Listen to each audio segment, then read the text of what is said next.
All right, looks like we got our recording going here. How is everybody? I forgot to turn my light on here. There we go. Now I'm lit up. All right, so we're into August 8th. So anyway, lots of stuff going on. Google My Business had a big update. A lot of people rustling around about Google Core update too. So if you guys have any questions about that stuff, go ahead and hop on out. But I can tell you one thing: we set up Google My Business for several of our clients, and the ones that we've done recently, they get stuck. So if you have an update to your Google My Business account and it's not taking, it's stuck in pending mode, that's where a lot of us are. I guess what happened was Google did a big sweep. They saw a lot of junk accounts being created, and they pretty much just put the brakes on everything. So if you happen to be in that time frame when that happened, I don't know what to tell you. We've been trying everything we can to get those out of pending mode, and we've even talked directly to Google specifically, and they say that they're working on it. That's about it. But they've been working on it for a hell of a long time. So anyway, that's kind of going on the Google My Business front. Those are really good listings to have. If you don't have one set up for your business, it's a really good thing to do. And it's easy to do. It's easy to set up. If you have a Google account, like I'm sure most of you do, all you have to do is log into it. And then on the far right side, once you're logged in, there'll be like a little box, like a little nine little dots, and you click on that and it opens up a menu. And sometimes you have to scroll way down on the menu to get to the Google My Business tab. But when you click on that, if you have an account set up already, it will show you your account. If you don't, it will say activate it now or start now or something like that. And then basically you just enter your information and it creates an account. One thing with this is like where your maps and all that stuff shows up. One of the things, they verify your account by sending a postcard. So you have to send a postcard to the physical address of the business. So that's something you got to look for, the postcard. You got to go back, you got to put the code in, and then supposedly they activate your account. So anyway, that's the process or the procedure. And it's definitely something you should do. If you've got a business and it's got a location, or even if you're working out of your home, you still want to have that listing. That's it's a key component to Google, because if somebody searches, it'll put up a big box. If you've got your business listing up and it it qualifies for the search phrase, it will put the big box up, and it makes you look really legitimate. It makes you look like a real business. So if you don't have one of those, you're not showing up in the maps, you're not, you just lose a lot of advantage. So I would really highly recommend that all of you get that set up, even if it's a home-based business, even if you're just doing digital products. To have that listing and have that legitimacy, it'll give you a leg up for sure. And it'll give you a lot more visibility in the search and all of that stuff. So anyway, good thing to do. I highly recommend it. And just know that it might be a pain getting it verified right now. So, all right, anybody got questions? I know we opened up another Act Live event. I sent the email out yesterday, and I had people already signed up for it before I even sent the email out, so I only had 2 slots, and they were gone in under 2 minutes. So I apologize for that.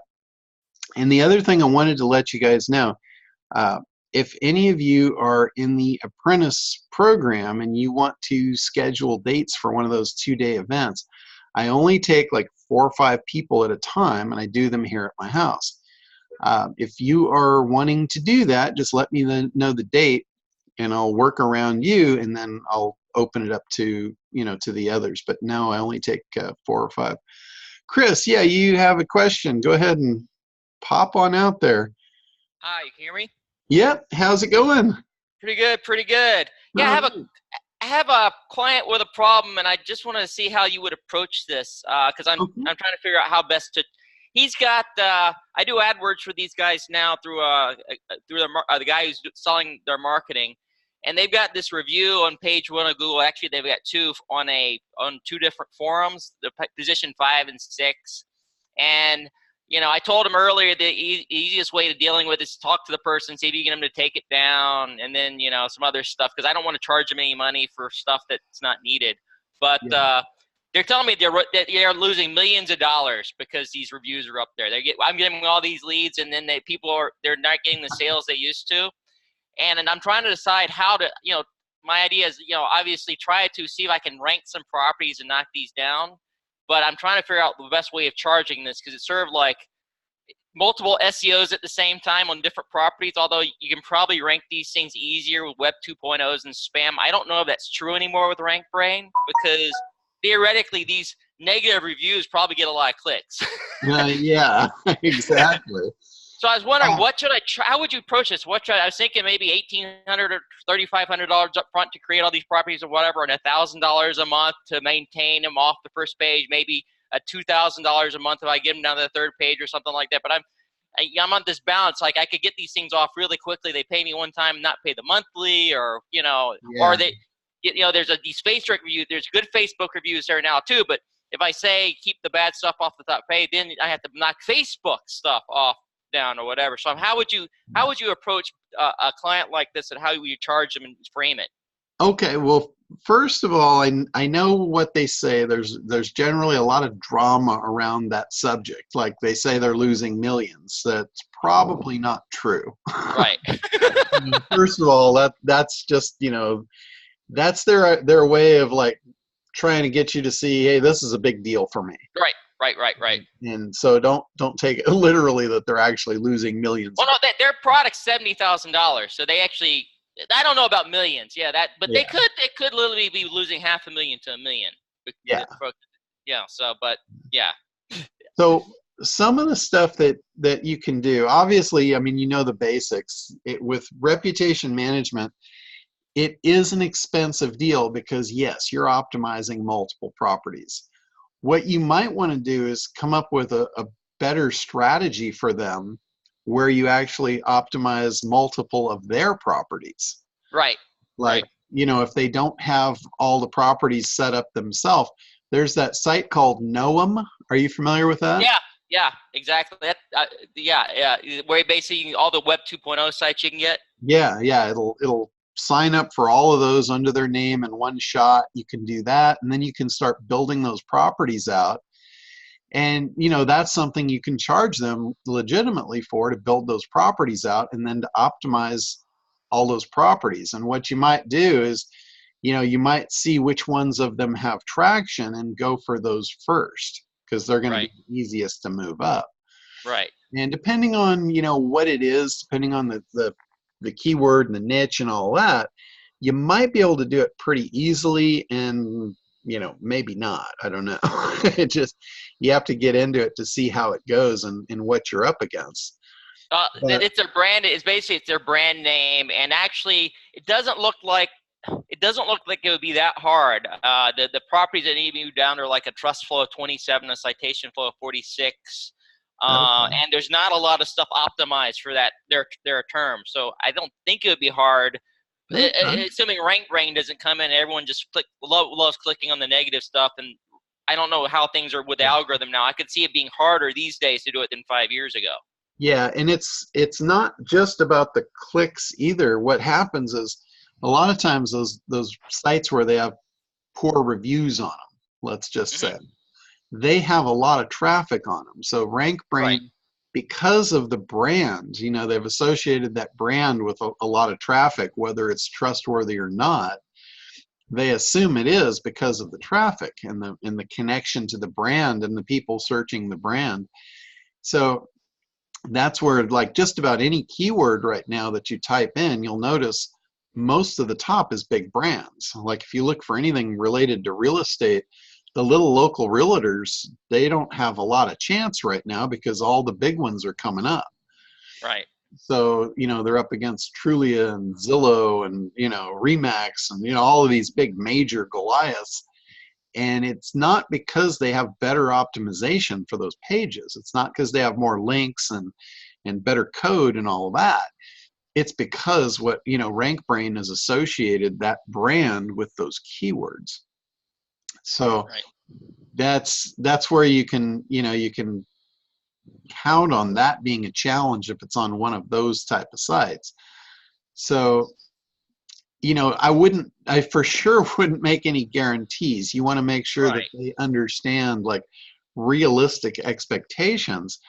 But what they should do, whatever the site is, what they should do is they should go in and they should respond to the review. Oh, they did. I mean, this was a problem they had last year. They corrected the problem. The CEO actually went in there and put in a big post. But people are you see the people are that doesn't help a lot.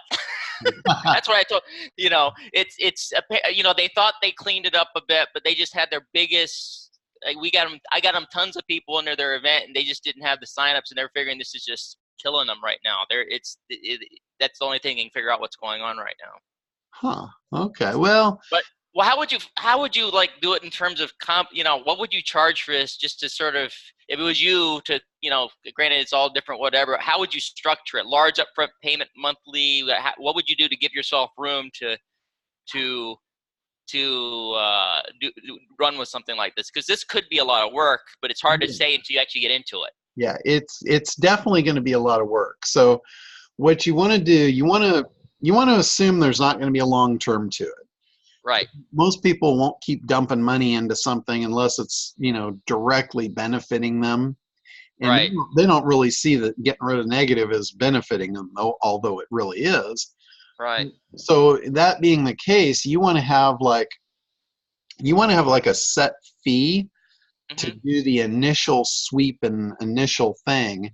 And then you have no guarantees of how well that's going to stick. So then if they want to go for an ongoing thing to make sure that it keeps at bay, then you can do that.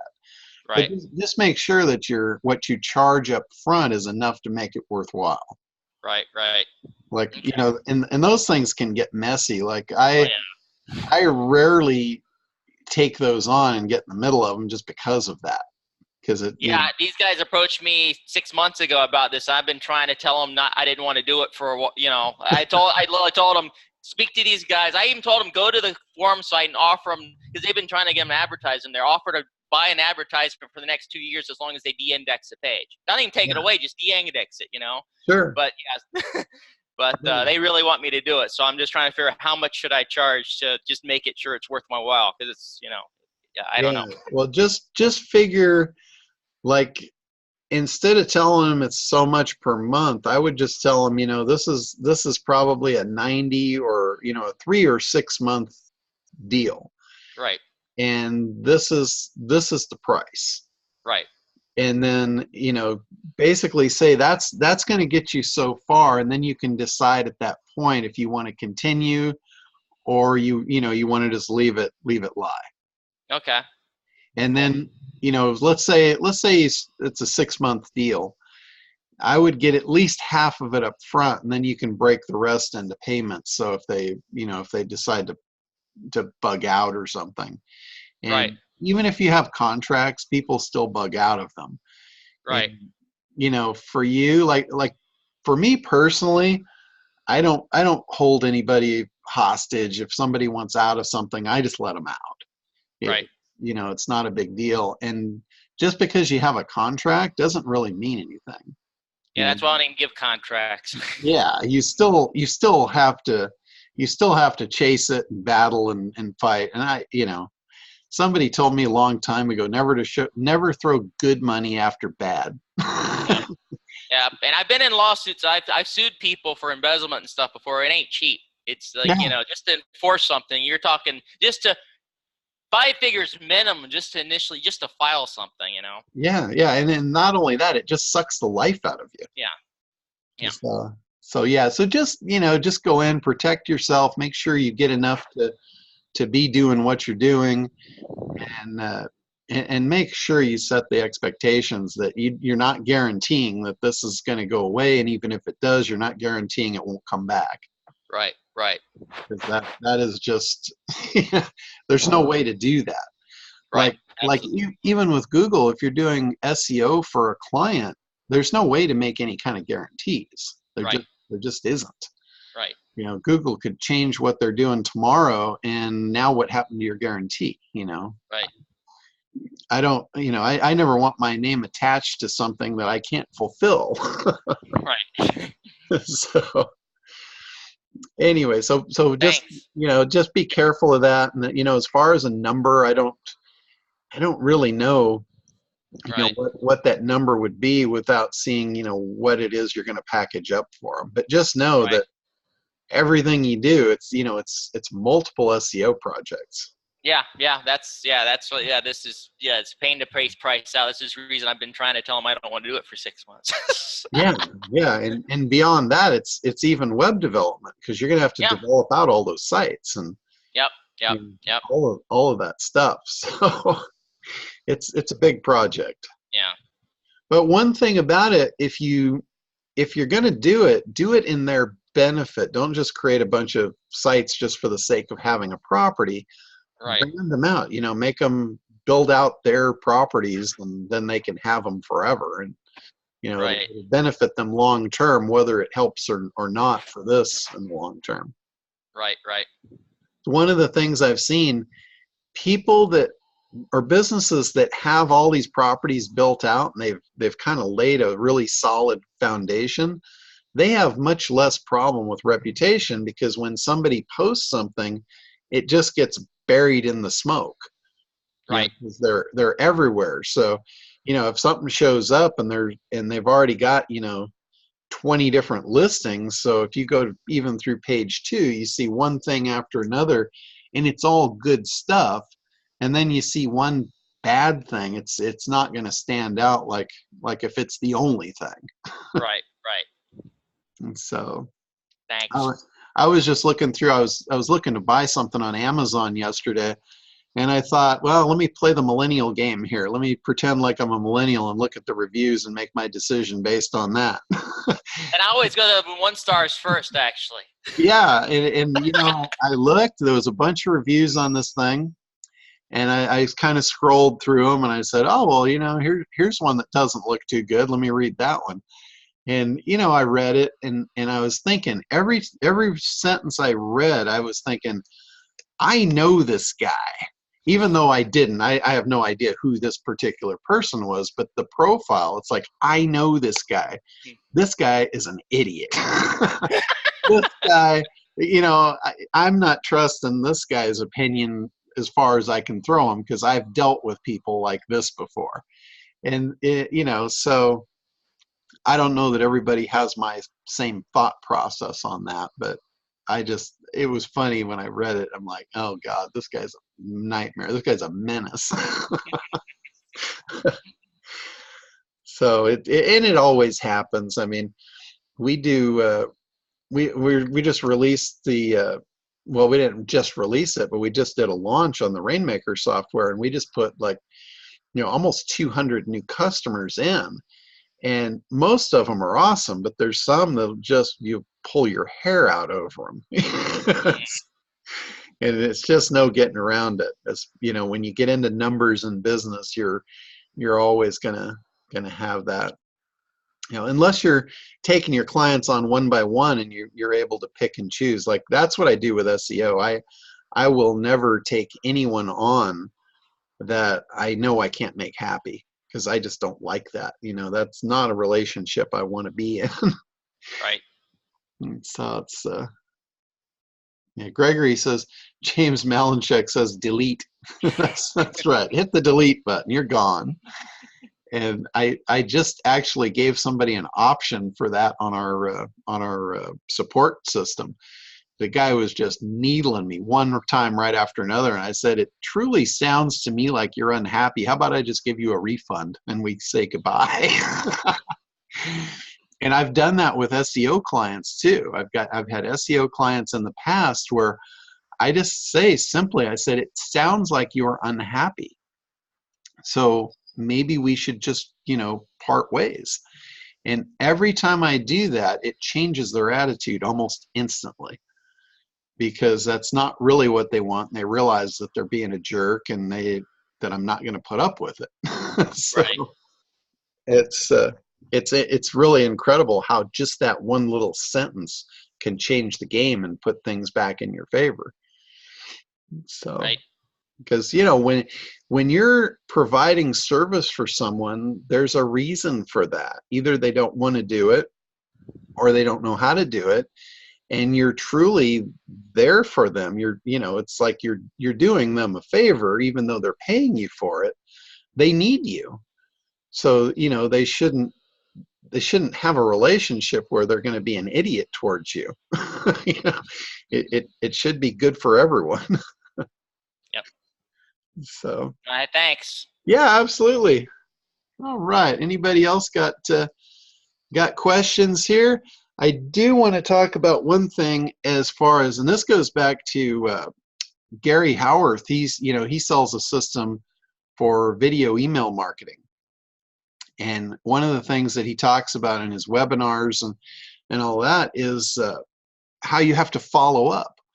He says he's got data in there that he talks about in his webinar, how many times you have to follow up in marketing to actually get heard.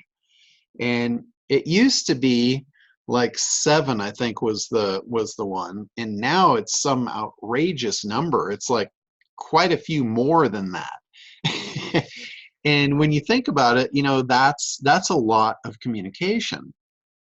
And that's what we need to do in our follow-up sequences. And I have actual proof of that from the launch that we just did. Here was some actual numbers from this launch. We had 400 people sign up to come to the webinar. We had just a little over 100 of them that actually showed up, and about 10 of them bought. So we made basically about 10 sales on the webinar itself.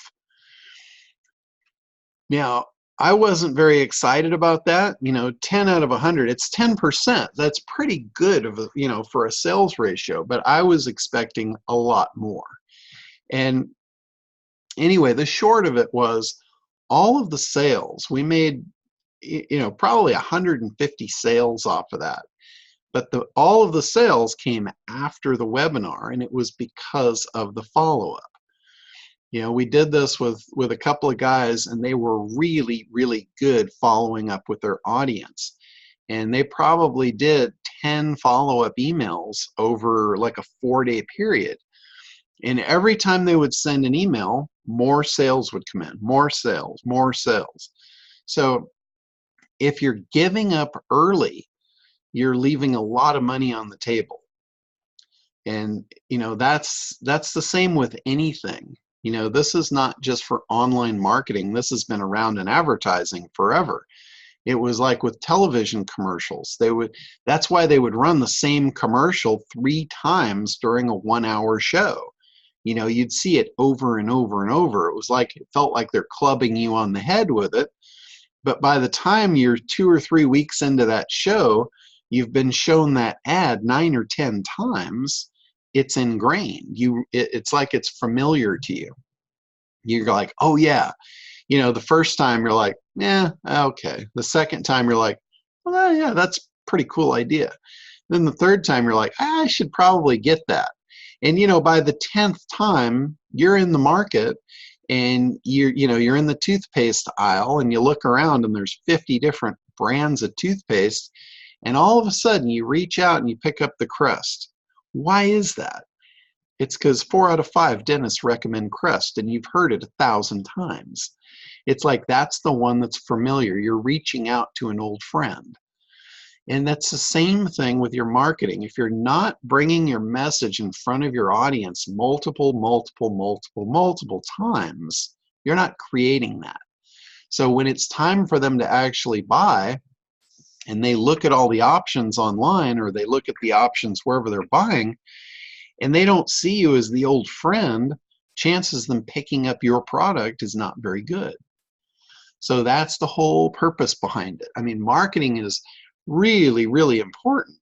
In SEO, the reason SEO is so good, it's because it's what's called inflow marketing. When that person gets to that point where they're ready to buy and they pull up the search engine and they look, they're ready to buy. That's where you want to show up in front of them.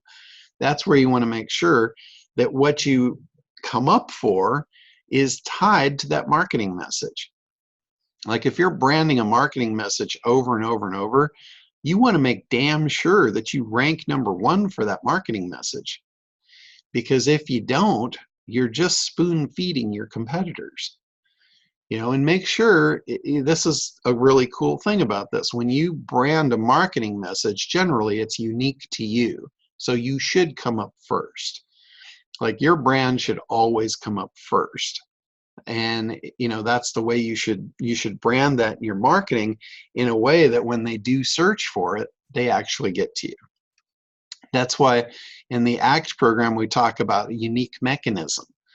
And the unique mechanism basically prevents what I was calling the Google slap in there. And I'm not referring to Google slap here. This is from a marketing context, not from an SEO perspective, but it's kind of the same. And in a marketing perspective, a Google slap is when somebody is looking for you and they find someone else. That's Google just slapped you across the face. They took your customer and they handed it to someone else. So you want to prevent that at all costs. So that's where the unique mechanism, that's basically your name for whatever it is that you're doing. That's kind of like your unique brand name. Like in the soda world, it's no longer just soda pop. You might want Mountain Dew, or you might want 7-Up, or you might want Coca-Cola or Pepsi. Those are unique mechanisms to deliver the desired outcome. Believe it or not, there's a desired outcome for even a soda pop. And that's why it's so important for you to get that, to understand, what do your customers want? Where are they and where do they want to be? You see this with beer ads. They show the hot day and the cold beer and the refreshment and, just putting the energy and the life back into you. Where do you think they got that? They got that from the timeline process. They figured, okay, where are they? Let's associate with them. Let's sympathize, and let's show them how to get what they want. And let's associate our product to that end.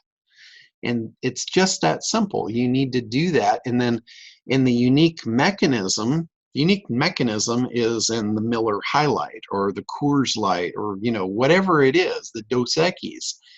That's the thing that they go, oh yeah, I got to have that. And then they go to the search engine and they put that name in. You should come up for that.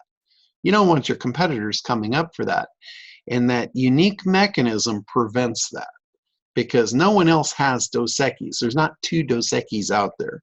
There's not two Coors. There's not two Coca-Colas. If you want Pepsi, chances Coca-Cola coming up, it shouldn't be very likely. I'm not saying it is, but it shouldn't be. In the SEO world, we can play that to our favor. We can go ahead and we can optimize for other people's unique mechanisms, and we can bring our product up in front of them and try and pull them away. That's something that has been big in SEO right from the beginning, the whole bait and switch type thing. And it's not necessarily a bad thing. Like if you're bait and switching for something that's totally irrelevant, then yeah, I'm not behind that at all. But if you have a product that cures something, or you have a product that actually delivers something good, and you're up against somebody else that's beating you, and maybe you're new and they've been around for a while, and you can come in and your product's better. So why wouldn't you want to get in front of those people and show them, hey, there's an option here? That's what I feel strongly about SEO for that. We've been doing that for a very, very long time. So anyway, the whole marketing part of this thing is so important, because all the traffic in the world, whether it come from search or Google ads or pay-per-click ads or whatever, if you're not marketing on the other end, you're really, really wasting a lot of money. Like, imagine the same scenario, the exact same scenario I just told you. 400 people signed up, 100 showed up, and 10 bought. And if we left it at that, that would be our numbers. But just by adding a sequence of follow-up and rebranding, rebringing the message, and another thing, I'll talk about this in a minute, the way we did that was right in line with the ACT program as well. But let's just talk about those numbers. You don't want your search campaign to be like that, of 400 signed up, 100 showed up, and 10 bought. If you're happy with that, you're probably not going to get wealthy online, let's say. But if you change your numbers and you increase your follow-up and your follow-through, your sales will skyrocket because of that. So that's what you need to do, whether it be through retargeting. Retargeting is a good way to follow people around, especially if they don't opt in. That's going to be a really good way to follow them.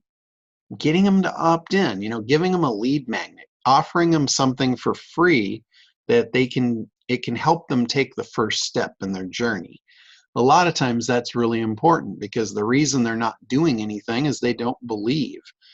If you look at our wants, emotions, and beliefs process in the ACT program, we have to understand their beliefs to understand how to sell to them. If they have a belief that they can't do it, then you're not going to sell them anything. They're not going to buy something if they don't believe they can do it, right? That's going to be an end of the game. That's going to be a hidden objection.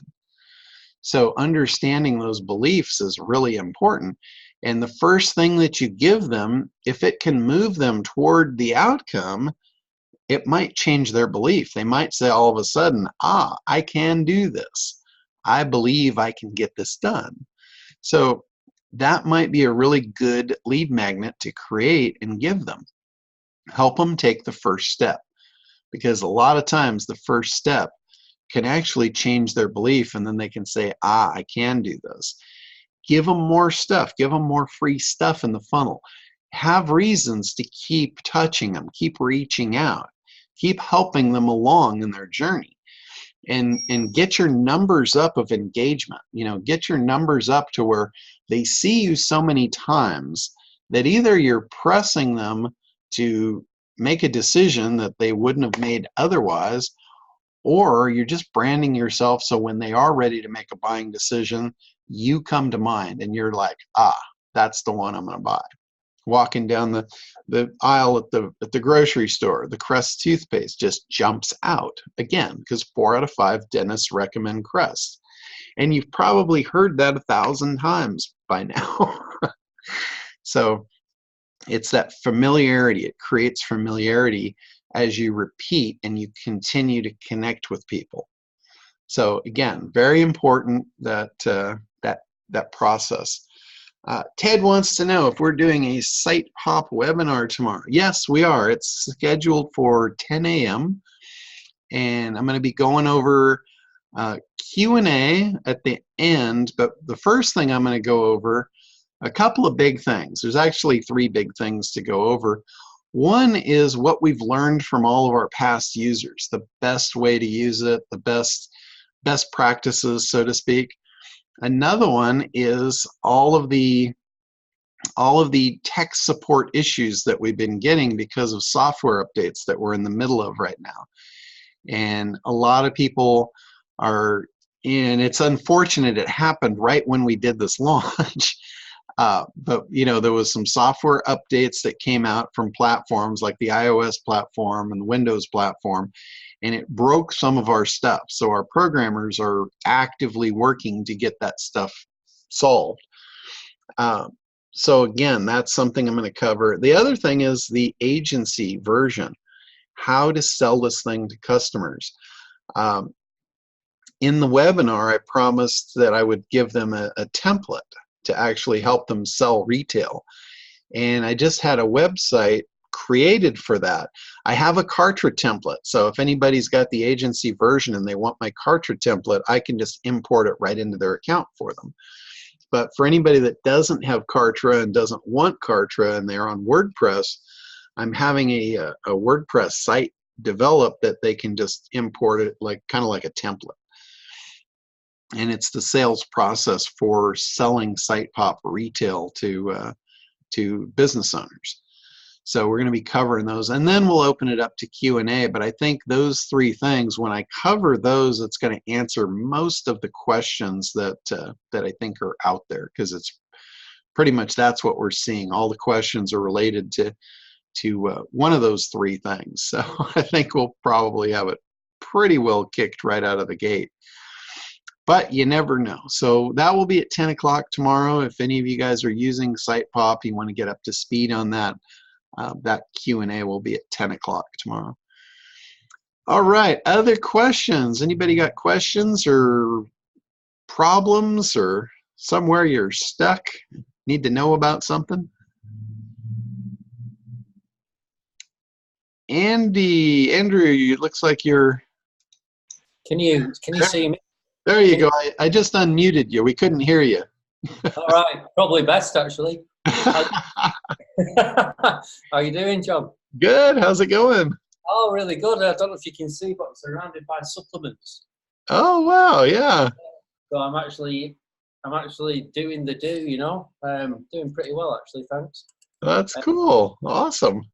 Yeah, a couple of questions. You know, in general about image SEO. I'm just creating a Shopify site for a couple of different products for this supplement company that I'm working with, and I'm just wondering about the optimization. Obviously, I know that you need to do the alt text and find.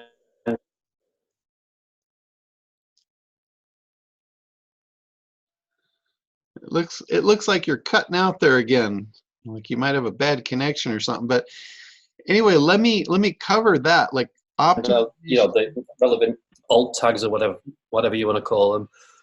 But yeah. So anyway, you're cutting in and out. But anyway, for image and video, it's very similar the way you optimize image and video. And one of the first things that you want to do, it's actually in the file name. You want to make sure, like a lot of images come off of phones now, and it's yeah, image 0001 or so on and so forth. Yeah. But make sure that you name your image and put your keyword in the image itself. Yeah. Like keyword.jpg. Yeah.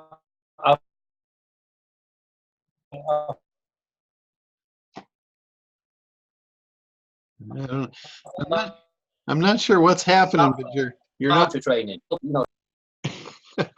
Not sure what's happened, but you're not coming through there. Looks like we lost you altogether. But anyway, let me just cover that for everybody. Images and video. Make sure you put the keyword or what's relevant in the name of the file. Like whenever you shoot video or take pictures, they usually have a funky name to them. Make sure you put the keyword in the file name. That's number one. When you upload it, like if it's a video and you're uploading it to YouTube, the next and most important thing is going to be in the title. You're going to title it. In the images, when you upload an image, it's going to ask you generally for an alt tag. And that's the same thing as like the title in the video, in the YouTube video. So make sure you put the right stuff in the alt tag. There's other things that you can do. One of the things that you can do, you can actually embed stuff into the images and into the videos. A lot of times this happens on your phone automatically. Like if you're running your what do you call it? Your location information. If you have geo on, and it's it's keeping track of where you are, what happens is that information gets embedded into the photo. when you take a photograph, it will embed where you took it and what time and all that stuff. You can do that in other editing software, like you can open up a photo in Photoshop or most any editing software, and you can edit all of those parameters. But what I've heard recently, I don't know where I heard this, but somebody was talking about this, and they had identified that Google was not looking at those parameters anymore. All they were looking at was the parameters that are actually embedded by the unit that shot the photograph. So it's like they're not trusting the manually entered information, and I don't know how they would know the difference, but that's what I heard about for that. So anyway, images that are shot from your phone already have that data in it. So if you're using your iPhone or your Android phones, those are good devices to shoot shoot your images with, because it's already got the data in it. Next thing is, Ted says reducing file size. That's an important thing in any kind of optimization, especially images. If you're putting images on a page, make sure that you shrink them down. So many times, like when you shoot with your cell phone, that image is enormous. If you've got a 10 or 12 pixel camera, that image is going to be a monster. You don't need to upload that kind of quality in for a web photo. 72 DPI, for those of you that are graphic artists or know anything about resolution, high resolution is like 300 DPI, and in the web they can't see that. 300 DPI is a waste. 72 DPI is standard on your screen. So that the difference between 72 and 300, that's a lot of lost data, and it's a lot of weight. You can cut your images down, fractionally if you just change it from 300 DPI down to 72. And then file size. Most of your images will shoot a massive file size. These things might be 5,000 pixels wide when you only need it to be 350 pixels wide. Whatever the size is that you're populating on the screen, that's all you need. If you want bigger images, like let's say you're putting a gallery and you want the image to be big and crystal clear, yet you're going to put 50 of them on the page, what you do in that situation is create a thumbnail that actually links to the larger image. So when they click it, then the larger image loads. But the image that's loading on the main page is just a thumbnail. It's a little tiny image, and it's got hardly any file size. What I see so many people doing is they will take their big image, they'll put it on there, and they'll just have the web browser resize it. Well, it's still the same weight. It's still got the same amount of data in it. You're just shrinking it down. That doesn't help. One of the big things in SEO these days is speed optimization. So if you've got all of these big files and you're not optimized for speed, you're really, really hurting yourself, especially on the mobile side. Like in SEMrush, you can run a search for any website, and you can see what keywords you rank for, both on desktop and mobile. And I see this almost all across the board. If you rank for 100 keywords on desktop, you probably rank for 10 on mobile. And that's because you're just not optimized for it. So optimization in mobile is really, really important. So you need to be concerned with your image sizes. You need to be concerned with your optimization of images. Well, can I just ask you then, John, please? Because sure. What I'm having to do, which is a bloody awful job, is I'm building Shopify sites, right? Because they want Shopify, they're used to Shopify. So I come in with no Shopify knowledge, but I can learn a platform really quickly now because of, just because of my experience. I've got used to doing it, so I've learned Shopify this last week. And basically, the way that they upload, you just upload an image, or you can link to an image. So basically, I'm going through for example, they're a shoe shop, right? They're a really big shoe shop. They've got billions of different kinds of shoes, and they all need to go on the site. So I need to find the shoes online and grip images from them online, because there's some we can get from the manufacturer, blah, blah, blah, blah. But the story is it's easy to get them offline. And so, I'll find the image URL, and I'll go to it and, save the image. And half the time, the SEO has been done for that particular URL anyway.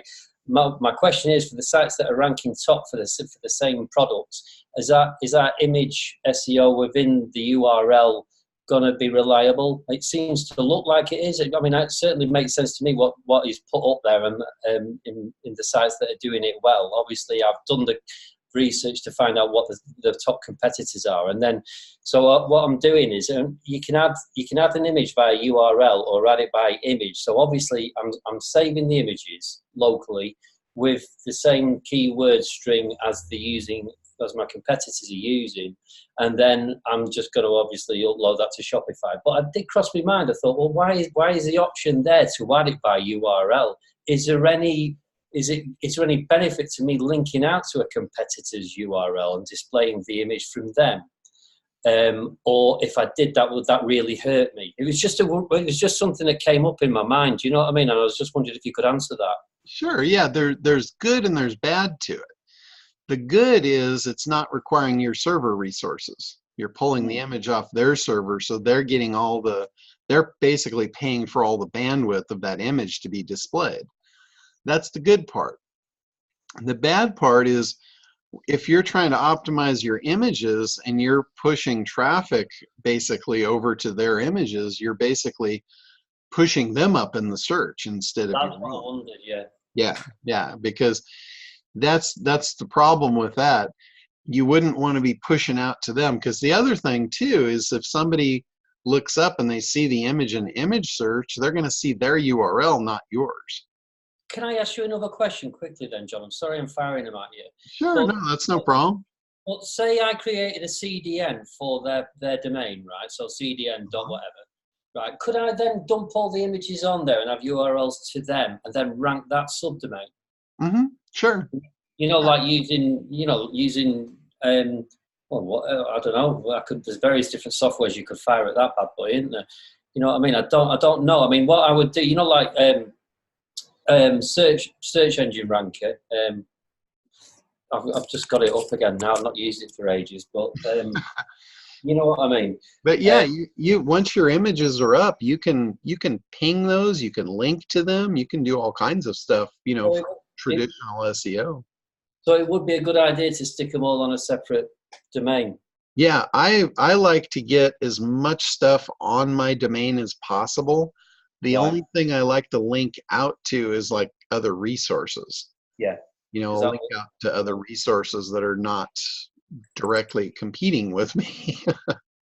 Cool. So yeah, that's. I don't know why I thought that might be. I wasn't sure. It was either one way or the other. It was going to go with me. I thought I'd just ask the expert. With internal linking as well. If you've got a secure, if it's SSL, do you internally link always to SSL, or does it not matter really? With SSL, here's the thing: if you link directly to anything outside, and it's not an HTTPS link, then your page is no longer secure. Yeah. So if the image is not on an HTTPS server and you link to it without an HTTPS, then your SSL will be broken. Right. So when you're internal linking and you can use relative paths, you don't have to worry about that. Right. But if you've got like stuff even on your own subdomains or even in your own site, if you do hard linking even in your own site, make sure you've got the S in there. Otherwise, if somebody's on your site, it's going to show the security is broken. Right. Just check. Right. Brilliant. That's me then for this week. Thanks, John. No problem. But yeah, that's something when we started in commerce way back. We were creating headers and we were linking back and forth between our sites. So we had to use hard links. And what we noticed in the header, if the header didn't have all HTTPS links in it, when we went to the checkout and it went secure, then our security certificate was broken. And so that was something I learned a long time ago, probably 20 years ago. That's the same today. So, all right, let's see. Anybody else? Anybody else got anything? It's Gwen, go ahead. It looked like you were trying to unmute there. No. Okay. Now am I unmuted? There you go. Now I can hear you. Now I'm unmuted.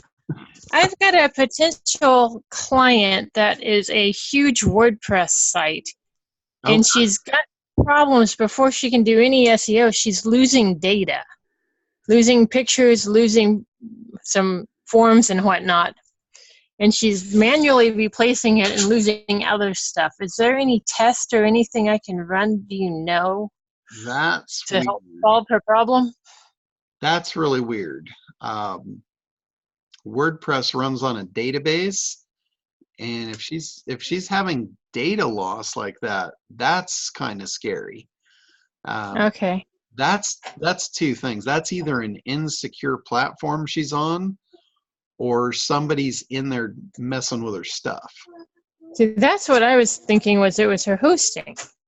Well, it could be her hosting, or it could be like somebody that she gave access to the site to do work even, years ago. Make sure she changes all of her passwords. Okay. Another thing too, if she's on a host where she has access to the control panel, she can always do a restore. You can do a restore on a backup, because most of those are backed up. Well, I'm not going to say most of them. A lot of hosting, if you're on cheap hosting, anything can happen. I mean, GoDaddy hosting. Right. For Well, she's on HostGator, but she says she's on a private server. Okay, same thing. HostGator that's an internet marketing platform. They put a ton of people on the same servers, and I've talked to people that said they had private servers there, and when I looked at the performance, I'm like, there's no way this is a private server unless it's just, That's what I was thinking. some kitty server or something. But yeah, I would, data loss in there, it all runs on a database, and you should not be losing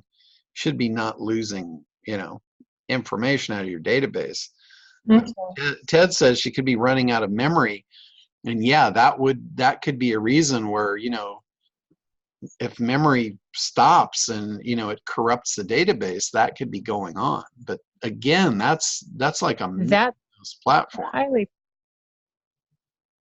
Yeah, because she's got a lot going on the page. Yeah. And it's picture heavy. Okay, and they're probably not optimized either. Probably not. Yeah, I see that. I'm just not sure I want to tackle it because I'm not real strong in WordPress. Yeah, I see a bunch of people that they'll take their pictures right off their phone and upload them, and I'm like, whoa, those are big pictures. Right. I mean, you can see even if you email pictures off of your phone, you see if you put more than one or two in there, it'll say, this is too large a file size to even email. So it's right. Okay. So I will start with having her change her passwords. Yeah. And then have her check memory. That would be the first thing. And then on the site she's on, if she can get to the control panel, being on HostGator, I'm sure it's a cPanel server. Right. That's what I'm thinking. And if she truly is on a private server, she should have control panel access to that server, and she can see exactly how much space there is, how much memory there is, and how much resources are being used on all of it. Because the admin control panel on the actual server is much more in depth than the cPanel for just a regular website. You can see, all the activities going on the server. You can see memory usage. You can see CPU usage. And if she's, burning the candle at all ends, then yeah, that could be a reason. Like Ted said, that could be a reason for data loss as well. But again, that's just Okay, because I'm in this day and age, that just rarely happens. yeah. That would be Okay.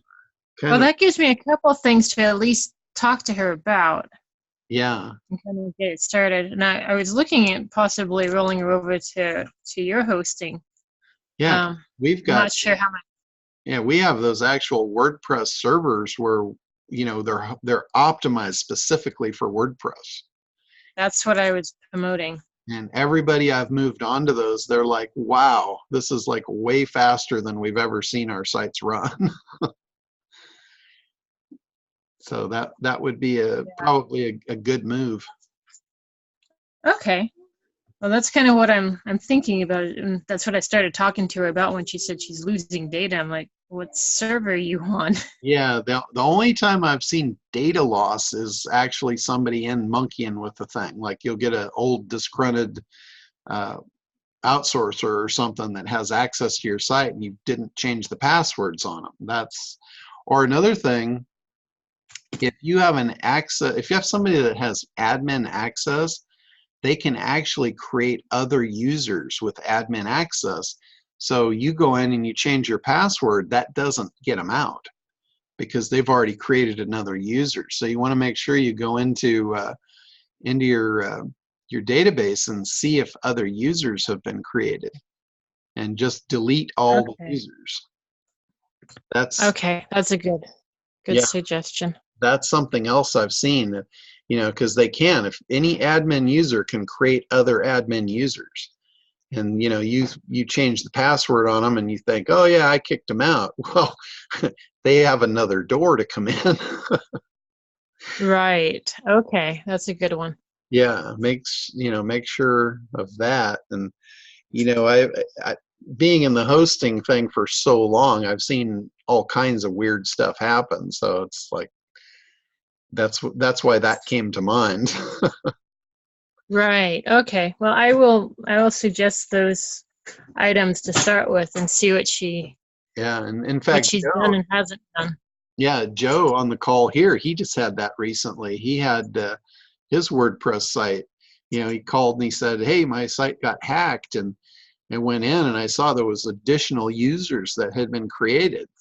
So even though he had changed his password, he didn't have them truly locked out. We had to go in and kill all the users, and I was asking him, you know, do you recognize these users? And one he did, but the others he didn't. So they had been created outside of his knowledge. Okay. Well, that's good to know. I will pass that on and see where she is with that. Yeah, always be careful who you give admin privilege to. Exactly. Yeah, because you know, a lot of times people don't know. They're not familiar with WordPress. They're not familiar with hosting. They just hand over the keys, and they really don't know. They're very vulnerable. So something to keep in mind. Okay. Thank you. Sure, my pleasure. All right. Anybody else before we wrap up here? All right, guys. Well, anyway, on the Act Live, like I said, that one filled up really fast with within a couple minutes. I'm going to do more. If there's any of you that have particular dates when you want me to do one of those, let me know. I'm happy to revolve the dates around you. That's one thing I found in the past is anytime I pick dates, they never work for anybody. Every time someone else picks the dates, everybody can come. So I'm gonna leave that up to you guys. So all right, guys. Well, thanks for being on here. I appreciate your participation. It makes it great for everybody. So keep coming back, keep bringing the questions, and we'll keep on the path. All right, guys. Have a great week, and we'll talk to you next week.